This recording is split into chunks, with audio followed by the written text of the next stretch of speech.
Welcome to Bike Life Radio from KWNK 97.7 FM from the Reno Bike Project, NevadaBike.org, and BikeWashoe.org. We ride our bikes out into the world with a recorder and talk to people about their bikes and their lives. I'm Kai Plascon. Right on.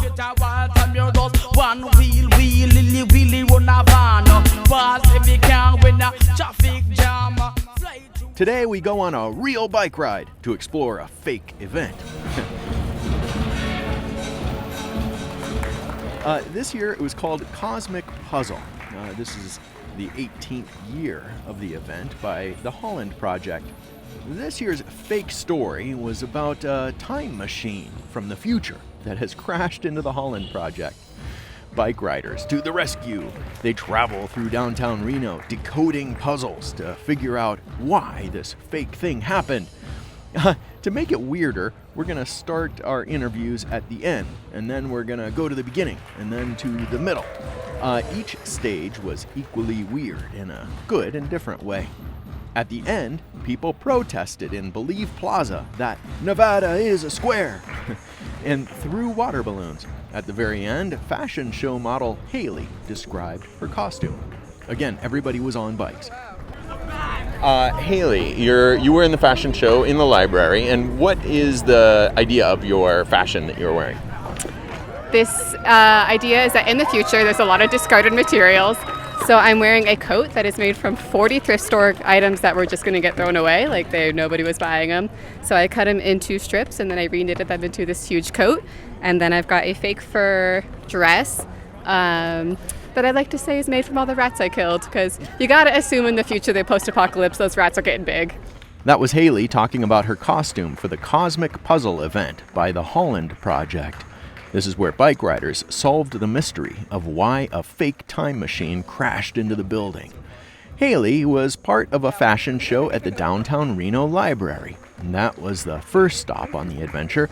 Waiting outside the library to go in and see the fashion show was Iris, wearing a cool helmet, right? Yeah, it's a rose gold disco ball helmet that really just signifies where I am at any time and creates a party wherever I go, which honestly I think is the best part about trying to figure out what happened today at Holland Project, what does the crash indicate, and how can we enjoy the experience to its maximum potential.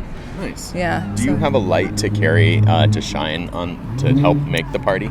That's one thing that I'm searching for. I'm not sure if anglerfish exist in the future, but I know they exist now, and I would like to become one so that my disco ball could just illuminate at all hours of the day. Nice. Yeah. You're on Bike Life Radio, KWNK 97.7 FM. Thanks. And good luck continuing with the party. I can even see it shining on things as people go by. It's happening. Yeah, it's happening now, here and now, like right now. If you're here now, you would see it. Did you make the disco ball helmet? I did not make it, but somebody did.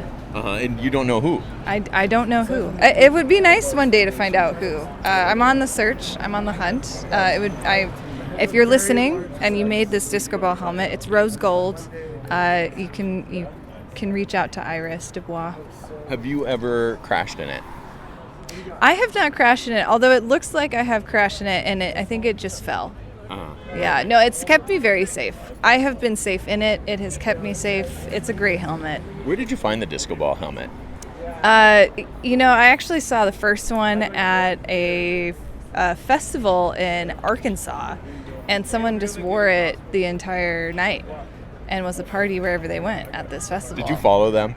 I did. I followed them, and I also had to go up to them and ask them about their disco ball helmet, and that is the impetus for my disco ball helmet. Because you seem to know a lot about what they were doing that day. Do you know what they ate? I don't know what they ate specifically, but I know they had breakfast, lunch, and dinner. Huh, okay. Yeah. All right. Yeah. Well, let's go inside. Yeah, let's check out what's going on inside. We're at the library. This is Cosmic Puzzle. Cosmic Puzzle from the Holland Project. Yeah, and we're going into the library. The first stop on this bike ride event, right? Yeah. After the crash. We were at the crash site first. This is our second fashion show. She has a fucking monster.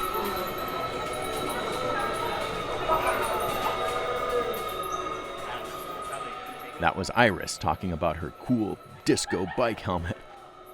Then we went inside the library where there was creepy music. Paper puppet bats were dropping clues on the audience that they could then use to decode a message. Transmission incoming. Who are we and you? Piece the answers together at the car graveyard. Sever quad end.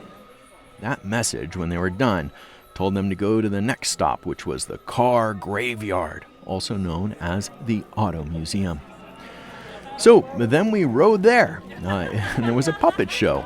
While waiting for the show to start was another man in another strange bike helmet. We talked to him. His name's Eric. What's the idea of your tinfoil helmet? Well, I think it just it helps me stay in the same temporal realm. It's important to realize that Nevada's always been a square. The current media will have you believe that it's a different shape, some sort of five-sided thing. That's nonsense.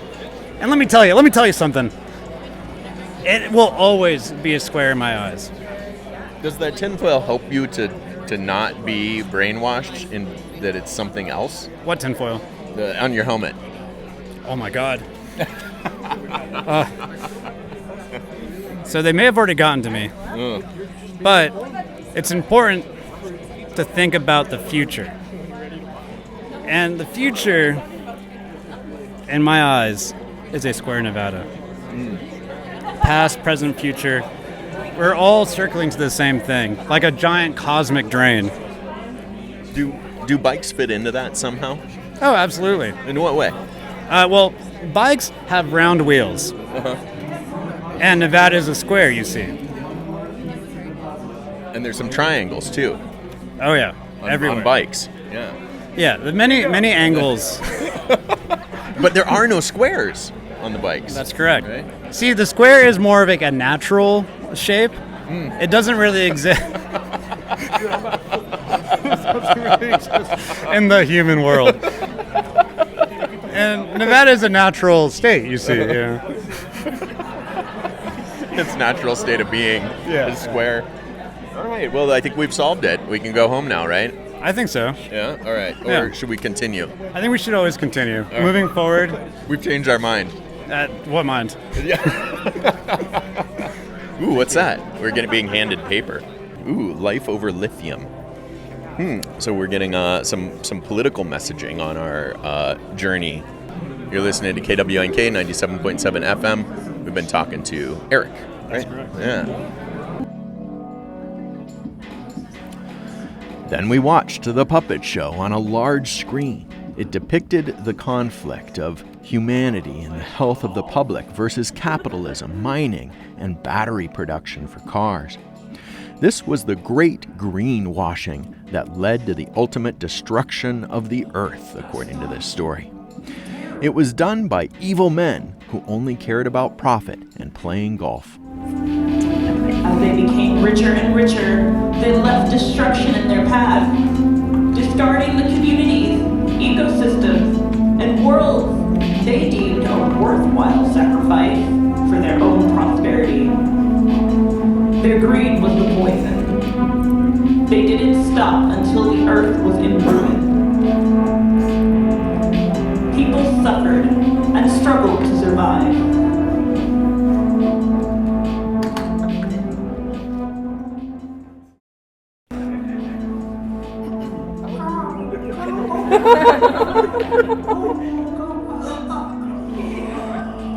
And many plants and animals went extinct from the poison and the fires.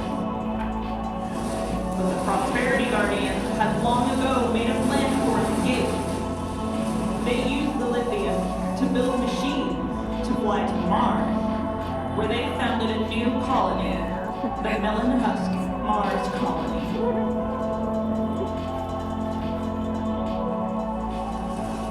Even though their empty promise of prosperity killed the world, they branded themselves the saviors of humanity. The humans Okay, now stick with me here. The time machine that had crashed into the Holland Project, this is the part of the fake story, right? It was sent back to Earth to tell us about this horrible path that we were headed down with the Great Greenwashing towards the destruction of the Earth, a very real problem. Despite the seriousness of the topic, it was funny and fun.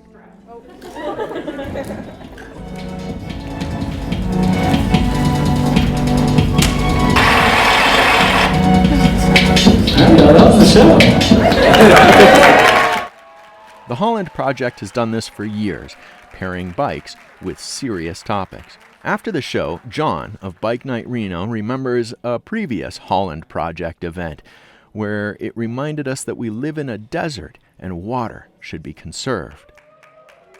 Back in that day, the name of this event was called High and Dry, and they were basing it off of the desert stuff and all the stuff in the desert out here. And one of the cool things is in the downtown Reno library, there's an actual nuclear fallout shelter that a lot of people don't know is there. So during that event, they allowed us to enter the fallout shelter, go into it, and then in one of the tunnels, there was an actual live band playing, which makes this event just really cool because you never know what you're going to find at the event or even in Reno that you don't know about. Interesting. What do you think it is about bikes that make it so that people get to see these cool things? Like, it seems that, like car culture wouldn't drive all their cars over to the library to go in and see a band in the fallout shelter, right? Yeah, exactly. So what is it about people and bikes that make it so that we can see that kind of stuff? I think it's just because we're more exposed to the environment. We're not closed into this artificial little closed environment bubble thing that we don't get to see, smell, hear, any of the cool things are going. So like on a bike, you're like, oh, well, what is that? You look over, oh, cool, I can pull over, easily hop off my bike, chain it to the rack and go inside and check these things out. So it makes it very accessible on the bikes, especially when there's accessible parking that's nice and secure. And yeah, that's one of the main reasons I see, because you would have to. There's so many people here today trying to find a parking spot for cars for this many people would be impossible. So we're more open-minded people too, exactly, right? Yes, because we're not like that closed-minded of, why are people riding bikes, or why don't they want to ride a bike, or all that. We're more open-minded to look at the more artful stuff and weird things that happen around us. Bikes are a great way to get people out and active, as we see the Holland Project and others doing on a daily basis in Reno. But technically, these events are supposed to get permits. Here's Jawn again on that topic. I was just looking at San Jose Bike Party and some stories associated with that, and they don't have any permits, and San Jose Bike Party brings out sometimes 4,000 people. Isn't that crazy? That's awesome. Yeah, that's incredible. Yeah. Do you think that, and this event doesn't have a permit? No. And I was just thinking about it, like almost no bike events in Reno have permits. It would make it prohibitive. It make the cost that the city wants and the police want to have a permitted bike event makes it untouchable. And if you do have a permitted ride, it costs anywhere, like for a person to ride with you, probably $30 to $40 a person, and nobody's going to do that just to ride on a public street. Like, come on, it's free to ride your bike, so why would I want to pay to ride with somebody when not in that event I can just ride for free? Yeah. So that makes, Cool. John G, Bike Night Reno, every Wednesday, Believe Plaza. Right now we're on the Holland Project ride, going on the Cosmic Puzzle Ride. This is KWNK 97.7 FM Bike Life Radio. I'm Kai Plaskan. Ride on.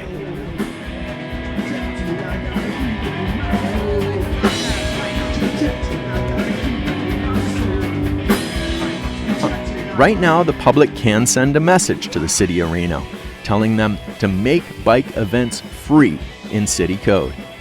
Check out the next Reno News and Review for an opinion piece about how the city's special event permitting process is dominated by oppressive public safety expenses. Again, you can send a public comment to the City of Reno asking them to change city code and make bike events free. That's it for Bike Life Radio. We ride our bikes out into the world with a recorder, and we talk to people about their bikes and their lives. Now at a new time at 5:30 every Sunday. I'm Kai Plaskan. Ride on. We're ending today's show with The Zoinks, a local Reno band.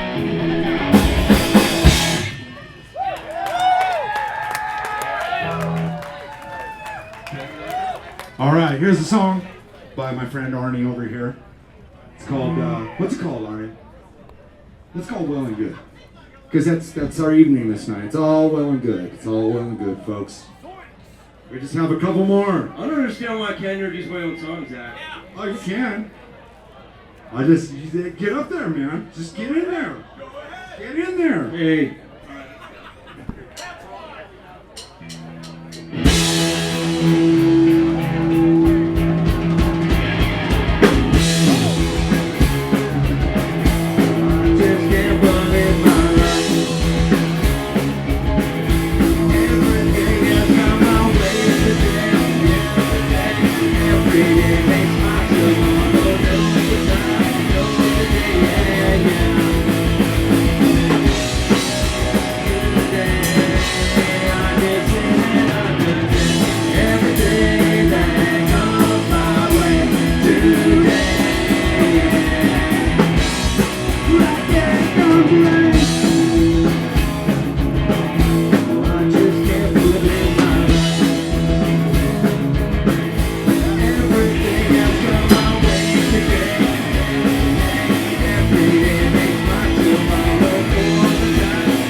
Only we do a song about a movie star. Yeah, we do have a song about a movie star.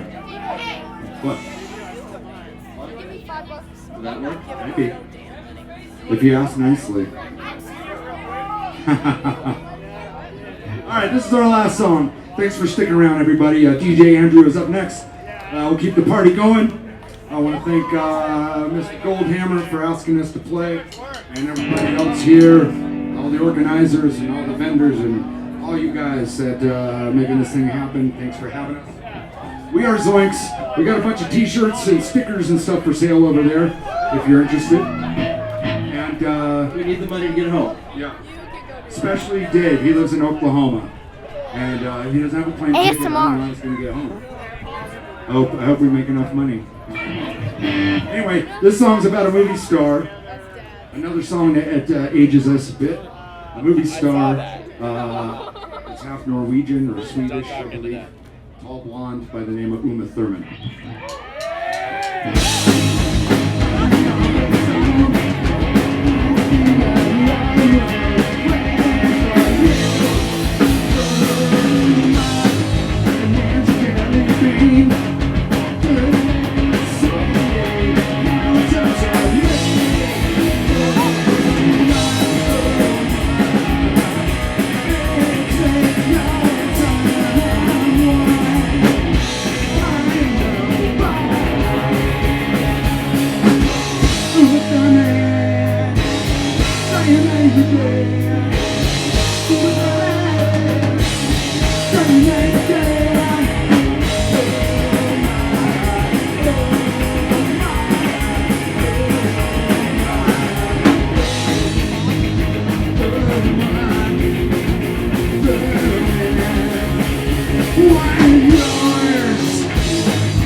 you very much. Please, I hope you have a great evening. Keep it going. Keep the party going.